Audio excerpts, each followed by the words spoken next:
স্বরূপগঞ্জ ফেরিঘাটের কাছে মাঝ গঙ্গায় ঝাঁপ এক বৃদ্ধের খোঁজ পেতে স্পিড বোট নিয়ে তল্লাশি অভিযান জেলা বিপর্যয় মোকাবিলা দপ্তরের।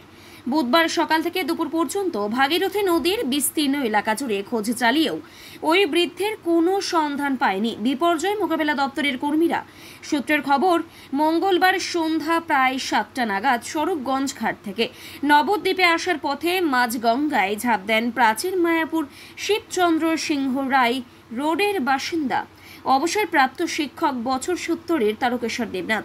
খবর পেয়ে পরিবারের সদস্যরা ছুটে যান নবদ্বীপ থানায়। খবর পেয়ে বুধবার সকালে কৃষ্ণগঞ্জ থেকে স্বরূপগঞ্জ ফেরিঘাটে আসে জেলা বিপর্যয় মোকাবিলা দপ্তরের ডুবুরি সহ কর্মীরা।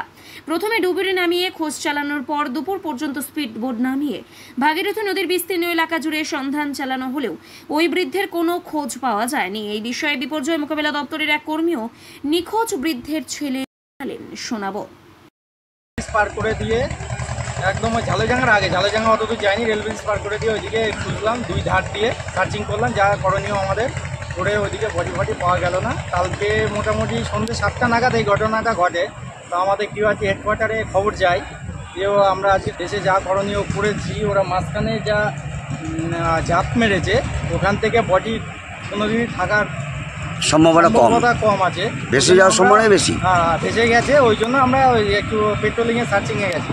ব্যাস এখন চলে এলাম সারা সকাল করে, মোটামুটি বডি এখনও পাওয়া যায়। শারীরিকভাবে অসুস্থ ছিল।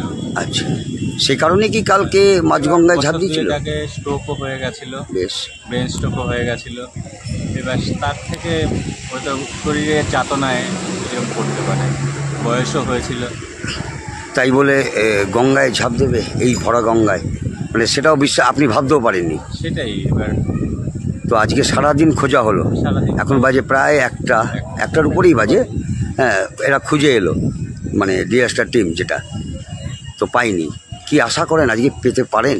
আপনারা কি বেরোবেন? আশা তো করা যায়। এখন আমরা বাড়িতে যাই, এখন বাড়িতে গিয়ে আলোচনা করবেন, আলোচনা করে একটা ঠিক করব। আপনার বাবার নাম? তারকেশ্বর দেবনাথ।